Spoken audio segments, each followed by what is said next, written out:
looking back on some of the red zone and goal to go situations where you guys weren't able to get touchdowns in the last game, what did you see from those on film? Just different things for every drive. It hurt the first half. You look back, you never know those are going to come back to get you until you see that they got you a little bit. But those two field goals, I think, first drive, we had an opportunity here or there potentially just to make a play, and the guy got points out, which is good. So both kind of situations, kind of keep looking back and studying, going, should have called something differently? Was it a poor execution or whatnot? And the last one we did, the second half, we did a great job until we fumbled, because it was going. Even though with the fumble, it was first and goal in the 6 after we fumbled, and after we had the penalty, it was like first and goal in the 6, and we got to the 1. That's just a fumble, so nothing there. I thought we figured it out pretty well in the second half. We gotta keep trucking. Gotta keep trucking on that. It's good we're getting points, we're just not scoring enough touchdowns. So as it pointed up to some practice and keep trucking. So how do you emphasize that in practice? Do those situational stuff with the ball inside 15 and get the looks you're gonna see defensively from the team you're playing against and go get it. And keep going. And then you gotta, like I've always said before, is it plays? Is it not putting the right guys in the right spots? Is it should call something differently? And all there's so many things always add into it. So that's how you do. That's how you practice. So it's been good. It's been good to see. Excited to see what happens. So what do you think UCF wants to do against you guys? Overall, Yeah. they're sound. I mean, they lost last week, but they've been sound defensive. They're statistically pretty good. Most of their stuff statistically, they run well. I'm sure they're going to put pressure on us from their front if they can. They play a lot of man coverage. They run really well. So I think they're probably trying. We hope they can probably try to get pressure their front four if they can, and try to play coverage in the back end.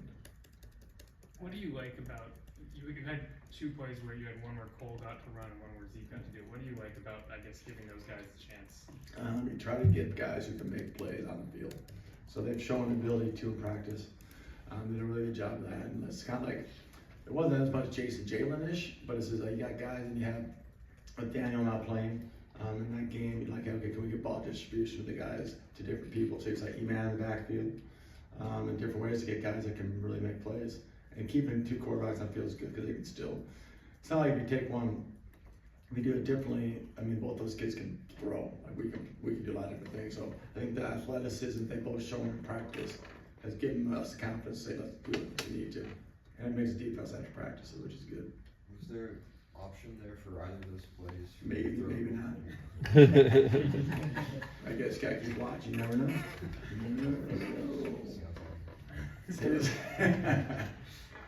So far this season with Jalen quarterback, I think you guys are averaging like on 3rd downs like 3rd and 7. Is there a particular reason you're sitting at 1st and 2nd down that you guys are being forced in situations where it's a lot more? And now what was that again? What did you say initially? I think you guys with Jalen at quarterback are averaging 30 and 7 when it goes to 3rd down. Like, Yeah. Against FBS and against force. But is there a particular reason that you're seeing it be like turning a longer 3rd down situations? No, you know the crazy thing, and I was thinking about this. I can't do any statistical analysis right now because I didn't look hard at it. But like the last 2 games, we've made some better plays on 3rd and long than we did 3rd and medium. The problem I'm having right now is at this point with our 3rd and medium, our 3rd and 4 2-7. Now, like I said before, every year, I'm a math guy, so you want to play a stats game, I can play a stats game with you guys.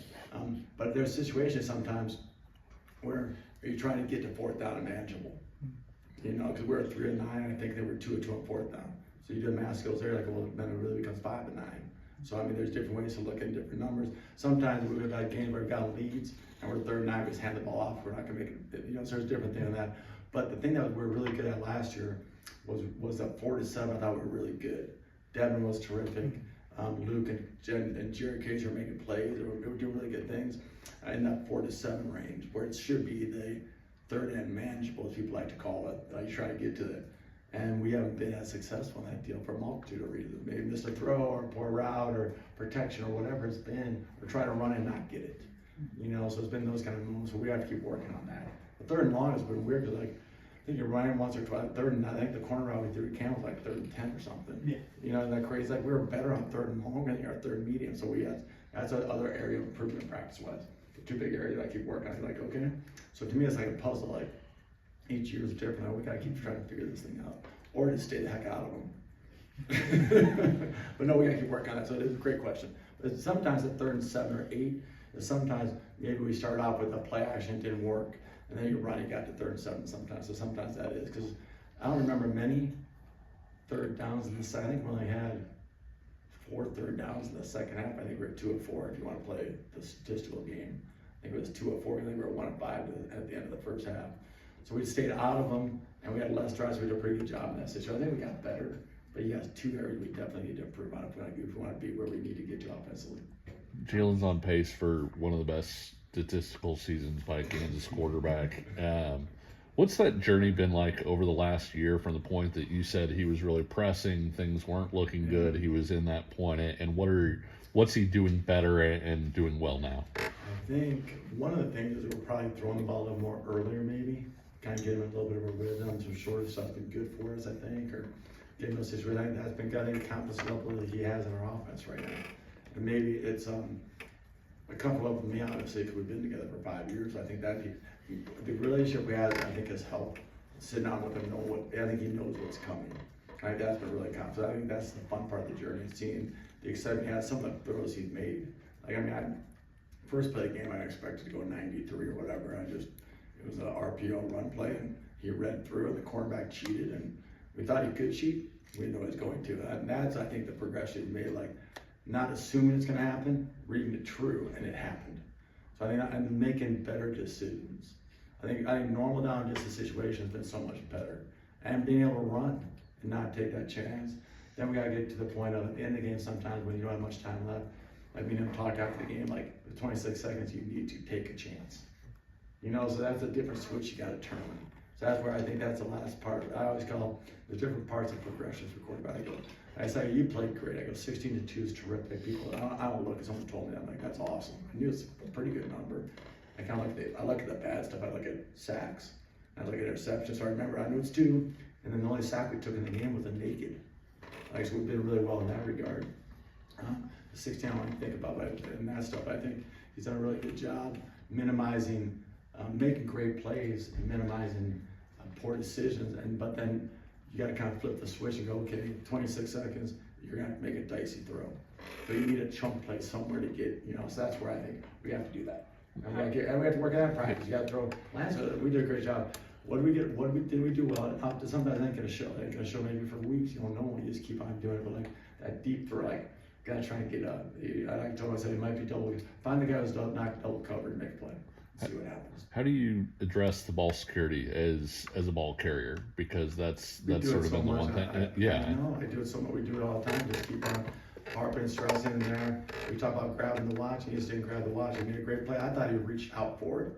Talking about Jalen, right? Yeah. I thought he reached out for it when you watched it. I watched the copy, and then I watched the TV copy also, because sometimes you get different views of it. And he's just kind of knocked out. He just didn't grab. He didn't cover. He wasn't trying. I thought at first I'm like, oh no, did he try to score? And he really didn't. He was fighting for it. A lot of times it comes down to wanting it so bad that you got to know when it's done. It's like talking about it's over. The play's done. You got to the one to stop, and it's covered up. That's where you just keep on stressing and showing, and then keep going back to blaster and all that good stuff.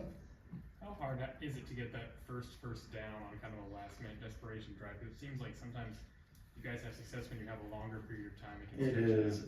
I'd say easier. Sometimes you have your playbook's bigger. With more time where you can run quarterback drive, you can let him go run around where he's gonna sit in the pocket, you gotta make a chunk. So it is difficult, more difficult, but you gotta do it. And you just gotta put them. I gotta do a better job putting those situations within practice, like certain throw. Hey, this. And so he knew it was coming. We talked about the whole drive, because the weird thing about that drive was like we were in 2 mode. We were in, hey, we might have to still get the first down mode. Then I got down to, or kneel, do we have to take a delayed kneel to get a delayed kneel to get extra seconds? 2, also, hey, but if they do score, we gotta get back in touchdown, field goal mode. That works to be a field goal. So it's like a lot of different conversations. So me and him had laid out the coach said we laid out the whole drive that was coming. Like those 4 plays that came, or at least the first 2 were coming, or were coming. Like we knew it was happening. Like, hey, you just got to prepare for all different things. So yeah, but the first one's tough because you're trying to say you had one timeout, so you can't play in the middle. And we had an opportunity, I think, Emmanuel a little bit, and Keto was coming open, and Dave potential a little bit. But you hope to get that one just to keep going. How would you evaluate the run game, and what do you think are the kind of next steps? I thought the run game was solid in the second half. I thought we got what we needed out of it. To me, it's like, we were just talking about that, it's like, if you're doing something well, and they're not stopping it, why are you going somewhere else? So if they're struggling to stop the short passing game, let's say, and what do you need to just keep doing it? It's just like when you're running the ball well, or when you're running the ball game 10, when you keep doing it, they can't stop it. So I think we've done a good job doing things that are keep drives going and do what the defense is giving us. Just like the second touchdown, Emmanuel caught that one play drive. What they were trying to do run game wise, we were running an unbalanced set, and they brought their free safety down and their backside safety down. Like they were bringing everybody trying to stop the run, the box, and that's what opened up that type of throw. So I think the second half was better. I think it got where we needed. LeSean had some runs, and Jalen was running around a little bit. So I think when you go touchdown, fumble, touchdown, you got pretty good drives going. So I think that's where it's kind of been the mixture part. Early on, they threw some 4 down at us, a little more than we thought, a little bit. So it's kind of like, okay, now hey, are they gonna play this 4 down? They had it in their package, but like, are they going 4 down now on us or 3 down? So you had to kind of feel. And sometimes it easier feels for me. I'll sometimes kind of maybe take a quick passing or some other stuff and kind of see what they're gonna do. I thought it felt better. I was excited at the second half. I'm like, okay, we felt pretty good at halftime. What have you thought of what Keaton's done recently? He had some big catches. Fired up. You see it, you guys who've been to practice and you see him, like he's a talented young man. It just looked like it was so fun because he caught a couple short throws. And then that corner route he ran in the fourth quarter, he snapped that kid like it was a great route, like a legit great route, snapped the kid off and made a great route catch, and like so excited. Like, and that's what we know he has. So it's so fun to see and just keep building off that. It's like Bone has some really big plays too, and it was fun to see him. What you've seen before, like has some really big explosive plays too. So it's kind of fun to see those guys kind of, not that the light goes off, but the confidence level, like yes, because you know it's there. And he hadn't had many opportunities, finally got some. When you're in the press box, what's your reaction when you see Bud wide open? Let's go. I feel like the Mason Fairchild Jared Case experience again, man, doesn't it? Like in those kind of moments. But no, it's been good. He's been a really, like not a surprise. He knew he was good, but just done a really great job. You know, especially with something that's happened in that room now. He comes in like he got in there late. We had a good solid player, and he's been terrific. So it's pretty exciting to see that kind of. You see it for me, you're like yes. Then you just like please make the throw. Jokingly, like, I saw that ball. I'm like, oh no, it was a hell of a catch. It really was tough. It wasn't easy. It was a heck of a catch. That catch was a great catch. That Emmanuel's catch behind the second touchdown was impressive, man. It wasn't like it was like turn back a little bit, catch it, and then still spun off and went cruising. So it's pretty impressive. Where do you think the tight end blocking is at this stage of the season? Improving daily. I really do. I think it's seriously. I think it is. I think it's some of the stuff we're asking him to do. They keep getting better. Carson, being a young kid, he's kind of figuring it out. So it has his tools and skill set. But I think every day it keeps getting better and better. And now figuring out what they really are great at. Because you kind of figure it out throughout the process too. But I'm excited about it. I think it's coming around. Bowen's done a good job. I thought that was the best as a game progressed. I thought that was the most physical game those kids played. So it's been really fun to see. With Bowden, is there a reason do you see something with him, with Mason Fairchild, with Jared Casey that explains why these guys get so much separation and just sort of pop up into these pockets and are really open? It's play calling, right? Yeah, obviously. You know this and I know this, and I had to throw Andy too when we sat down. And I was, really fortunate. Me and him had worked together for a long time, and we're both play action type guys, and we were back in the Whitewater days, not that we worked together, but we ran the ball exceptionally well Whitewater, and once you can do that, play action just come.